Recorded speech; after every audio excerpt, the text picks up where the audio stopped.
સંતોષાઈ નથી, કારણ કે આ લોકોના પગારનો જે પ્રશ્ન છે એ બહુ મોટો છે। હજુ સુધી ના ચીફ ઓફિસર ધ્યાન દે છે, ના કોઈ બીજા વ્યક્તિ ધ્યાન દે છે કરી અને ત્યાર પછી જઈ અને આ કંઈક પ્રશ્નો હતા એ પ્રશ્નોનું નિરાકરણ આવ્યું છે।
મિત્રો, નગરપાલિકાના સફાઈ કર્મીઓનો પગારનો જે પ્રશ્ન છે એ બહુ લાંબા ગાળેથી એટલે કે 15 દિવસથી ચાલુ છે, પરંતુ દિવસે ને દિવસે આ જે આંદોલન છે ઉગ્ર બનતું ગયું।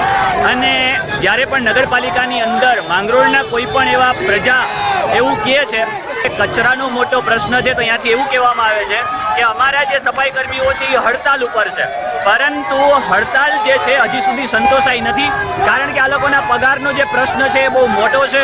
હજુ સુધી ના ચીફ ઓફિસર ધ્યાન દે છે, ના કોઈ બીજા વ્યક્તિ ધ્યાન દે છે, એટલે આ જે સફાઈ કર્મીઓ છે એ બધાય રસ્તા રોકો આંદોલન ઉપર ઉતર્યા છે। તમે જોઈ શકો છો આ બધાય જે કોઈ પણ છે એ રસ્તા રોકો આંદોલન પર ઉતર્યા છે। અને જે કેશોદ બાયપાસ છે એટલે કે પોરબંદર, આ જે વેરાવળથી આવે છે સીધો પોરબંદર, એ રસ્તો બ્લોક કર્યો છે। એક જુનાગઢથી આવે છે અને એ રસ્તો એક બ્લોક કર્યો છે।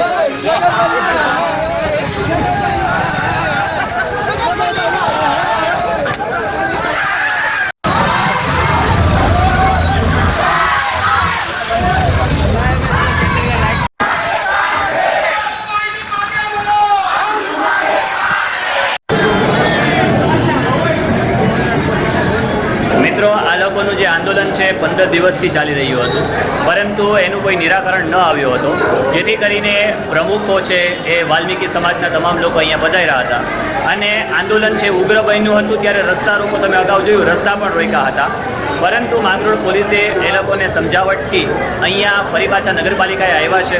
અત્યારે થોડીક જ વારમાં ચીફ ઓફિસર અને પ્રાંત અધિકારી પધારે છે અને પછી જોઈએ છે કે ખરેખર આ જે સમસ્યા છે, આ લોકોના જે પ્રશ્નો છે, આ લોકોના જે મુદ્દાઓ છે, એનું શું નિરાકરણ આવવાનું છે। તો મિત્રો, માંગરોળ નગરપાલિકાના સફાઈ કર્મીઓનો જે કંઈ પણ પ્રશ્નો હતો, એટલા દિવસથી એ લોકો આંદોલન પર ઉતર્યા હતા કે 18 દિવસ સુધી એ લોકો આંદોલન પર ઉતર્યા. એની અંદર એ લોકોએ ઘણી બધી રેલીઓ પણ નીકાળી, ઘણા બધા નગરપાલિકાએ બેસીને આંદોલનો કર્યા. ત્યાર પછી એ લોકોએ રસ્તા રોકો આંદોલન કર્યું ને જે નેશનલ હાઈવે છે એ નેશનલ હાઈવે પણ એ લોકોએ બ્લોક કર્યો. ત્યાર પછીના સમયગાળા દરમિયાન એટલે કે 18 દિવસ પછી એ લોકોનો જે કંઈ પણ આ પ્રશ્નો છે, જે કંઈ પણ આ આંદોલન છે, એનું સુખદ અંત આવ્યું છે. અને મેં એક દિવસ લેટ એ માટે થયું છે કારણ કે તમારી સમક્ષ હું એ બાબતને રજૂ કરી શકું કે આ જે કંઈ પણ સુખદ અંત આવ્યો છે એની અંદર કયા કયા મુદ્દાઓ છે એ સંતોષાયા છે.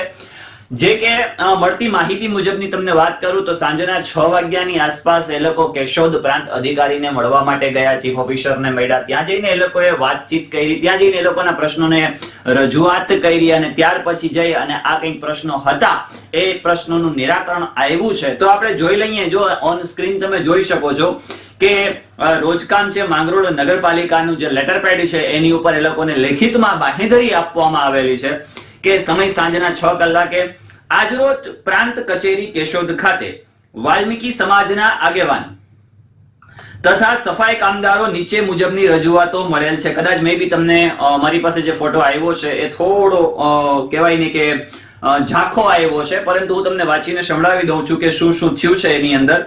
બીજું કે સફાઈના કામ કોન્ટ્રાક્ટર જે કંઈ પણ છે એ પદ્ધતિ રદ કરી નગરપાલિકાના રોજમદાર તરીકે જે રીતે અગાઉ હતા તે મુજબ સમાવેશ કરવો કે રોજબરોજ જે કંઈ એ લોકોને પગારો મળતા હતા, રોજબરોજ જે કંઈ વેતન મળતું હતું એ રોજબરોજ વેતનની અમલવારી કરવામાં આવે. ભરતી પ્રક્રિયા માટે RCM માં દરખાસ્ત કરવામાં આવે. ત્યાર પછી કોન્ટ્રાક્ટર દ્વારા નિયમિત પગાર ચૂકવવામાં આવતો નથી. જે કંઈ પણ એજન્સીને આપેલો છે, જે કંઈ પણ કોન્ટ્રાક્ટ એજન્સીને આપેલો છે એ એજન્સી દ્વારા એ લોકોને પગાર ચૂકવવામાં આવતો નથી. સીધું વેતન કામદારોને મળવા બાબતની રજૂઆત. કોન્ટ્રાક્ટર રોજમદારને ડાયરેક્ટ છૂટા ન કરે, કોન્ટ્રાક્ટરને સત્તા ન આપવામાં આવે કે એ ડાયરેક્ટ જે કોઈ પણ રોજમદાર છે એ લોકોને છૂટા કરે. લઘુત્તમ વેતન મુજબ પગાર ચૂકવણી કરવી. જે કંઈ પણ લઘુત્તમ વેતન જે કંઈ નક્કી કરેલું છે 475 કે 535 કે સમથિંગ એવું કંઈક છે તો એ છે એને ચૂકવવામાં આવે. છૂટા કરેલ કર્મચારીને પરત લેવા. જે અગાઉ કર્મચારીઓને છૂટા કરી દેવામાં આવ્યા છે એ કર્મચારીઓને પરત લેવામાં આવે. 60 વર્ષ ઉપરના સફાઈ કામદારને છૂટા કરવા. સ્વાભાવિક છે કે ભાઈ 60 વર્ષના ઉપર છે એની વય મર્યાદા પૂરી થાય એટલે એમને છૂટા કરી દેવામાં આવે. તમામનો નિયમિત કર્મચારી તરીકે સમાવેશ કરવો. આ તમામ જે કંઈ પણ છે એ તમામનો કર્મચારી તરીકે નિયમિત સમાવેશ કરવામાં આવે. સુપરવાઇઝર ગેરવર્તન કરતા હોવાથી તેમને છૂટા કરવા. જો કોઈ સુપરવાઇઝર ગેરવર્તન કરતા હોય તો એને છૂટા કરવામાં આવે. એજન્સીએ નગરપાલિકા સાથે જે મુજબ કરારો કર્યો હોય તે મુજબ પગાર ના કરે તો બ્લેકલિસ્ટ કરવી. બ્લેકલિસ્ટમાં કરી દેવાનું કે ભાઈ અમારે એજન્સીની જરૂરત જ નથી, અમારે કોન્ટ્રાક્ટની જરૂરત જ નથી, અમને સીધો નગરપાલિકામાંથી જ પગાર પ્રાપ્ત થાય, નગરપાલિકામાંથી જ પગાર મળવામાં આવે. ઉક્ત રજૂઆત અન્વયે એજન્સીના નિયમો અનુસાર આ જે કંઈ પણ રજૂઆતો હતી એ નિયમો અનુસાર કાર્યવાહી કરવા તથા ઉક્ત રજૂઆતો યોગ્ય કક્ષાએ પહોંચાડી નિરાકરણ લાવવાના પ્રયત્ન કરવામાં આવશે. આવી બાંહેધરી આપવામાં આવી છે. તથા સફાઈ કામદારો માંગરોળની સફાઈ બાબતે કોઈ પણ પ્રશ્ન નહીં આવે તેવી તથા આ સાથે આંદોલન સમેટવાની બાંહેધરી આપેલી છે.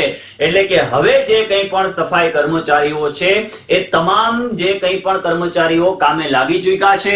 ઓલરેડી માંગરોળની સફાઈમાં એ લોકો સહભાગી બનવા માટે તત્પર થઈ ચૂક્યા છે. આ બધા જ જે મુદ્દાઓ છે એ મુદ્દાઓને ધ્યાને લઈ લીધા છે. ટૂંક સમયમાં કદાચ એનું નિરાકરણ પણ આવી જાય. મળતી માહિતી મુજબ એ લોકોના જે પગારો છે એ પગારો પણ ક્યાંક 2 મહિનાના કરી દેવામાં આવ્યા છે. આ સૂત્રો અનુસાર પણ જાણવા મળ્યું છે. એટલે હવે અહીંયા જીતુભાઈ બારૈયા પ્રદેશ પ્રમુખ શ્રી, લલિતાબેન જીતુભાઈ પહેલા પ્રદેશ પ્રમુખ શ્રી, દિલીપભાઈ ચૌહાણ અમરેલી જિલ્લા પ્રમુખ Shri, incharge chief officer Mangrol અને વહીવટદાર નગરપાલિકા માંગરોળ, આ તમામની સહી સાથે એક લેટર પેડ મારી સમક્ષ પહોંચ્યું છે. મેં તમારી સમક્ષ એ રજૂ કર્યું છે. હવે નગરપાલિકાની અંદરથી તમે ક્યાંય ફોન કરો છો, તમારો કોઈ કચરાનો પ્રશ્ન છે અને કચરાના પ્રશ્નની અંદર તમને એમ કે સફાઈ કામદારો હડતાલ ઉપર છે, હજી સુધી પહોંચ્યા નથી, હજુ સુધી તમારે ત્યાં સફાઈ થવામાં વાર લાગશે, તો આવા કોઈ પણ બહાના ચલાવી લેવામાં નહીં આવે. કારણ કે જે કંઈ પણ કામદારો છે એ તમામ કામદારો, તમામ સફાઈ કર્મીઓ છે એ કામ ઉપર લાગી ગયા છે. એટલે કચરાનો જે માંગરોળની અંદર જે પ્રશ્ન છે એ પ્રશ્ન હવે રહેશે નહીં. ઘણા બધા આંદોલન પછી જ આવું સુખદ અંત આવે એ જરૂરી છે, કારણ કે મને ક્યાંક એવી બાબતો લાગે છે કે હક છે એને માંગવો પડે, જો માંગવાથી ન મળે તો ક્યાંક એને છીનવો પડે. આવી બાબતો ક્યાંક માંગરોળના જે સફાઈ કર્મચારીઓ છે, સફાઈ કર્મચારીઓએ સાબિત કરી બતાવી છે કે ભાઈ અમારો હક છે, અમારા પગાર છે, અમારો હક છે, અમે કામ કરીએ છીએ, અમારો જે હક છે એ હક અમને પ્રાપ્ત થતો જ હોવો જોઈએ, અમને મળતો જ હોવો જોઈએ. પરંતુ ક્યાંક ને ક્યાંક ઘણી બધી કહેવાય ને કે બાબતો છે કે જે એ બાબતોને ધ્યાનમાં રાખી અને આ માંગરોળની અંદરની જે ઘણા બધા એવા પ્રશ્નો છે એ પ્રશ્નોને અકબંધ રાખી દેવામાં આવે છે, એ પ્રશ્નોને ધ્યાનમાં લેવામાં આવતા નથી, જેથી કરીને ક્યાંક આવા પ્રકારનો માહોલ બને છે અને ક્યાંક આવી પરિસ્થિતિ કથળાય છે. તો બન્યા રહેજો, આપણી ચેનલમાં ઘણું બધું મળશે માંગરોળને લઈને, પ્લસ સમગ્ર ગુજરાતને લઈને મેં ઘણી બાબતો છે, ઘણી બાબતો તમારી સમક્ષ રજૂ કરવાનો પ્રયત્ન પણ કર્યો છે અને કરતો રહીશ. આપણું વ્લોગિંગ નું જે છે એ વ્લોગિંગ તો ચાલુ જ રહેશે. સાથે આવા ઘણા બધા પ્રશ્નો છે કે જે પ્રશ્નો પબ્લિકને ઉપાડવા છે, જે પ્રશ્નોથી પબ્લિક હેરાન પરેશાન થઈ ચૂકી છે, પરંતુ એ લોકોને એક વેગ મળતો નથી. તો આપણી ચેનલ થકી આપણે એને વેગ આપવાનો પ્રયત્ન કરીશું, આપણે વાંચા આપવાનો પ્રયત્ન કરીશું. તો જોડાઈ જાઓ નિઝામ જેઠવા સાથે. અને તમારા ઘરની અંદર, મેં અગાઉ પણ કીધું હતું કે તમારા ઘરની અંદર તમારા જેટલા પણ મેમ્બર છે તમામ મેમ્બરોની સુધી આપણી ચેનલને પહોંચતી કરો, એમાં સબસ્ક્રાઇબ કરાવી દો, એમાં બેલ બટન દબાવી દો. જેવડો વિશાળ આપણો પરિવાર હશે એવડો જ વિશાળ અને એવડું જ ઝડપી આપણું કામ હશે અને એટલું જ ઝડપી આપણું પરિવર્તન પણ હશે. તો મળીએ છીએ નેક્સ્ટ વિડીયોમાં. ત્યાં સુધી ખુશ રહો, પરિવાર સાથે રહો, ખૂબ આનંદમય રહો અને ખૂબ પ્રગતિ કરો. ધન્યવાદ.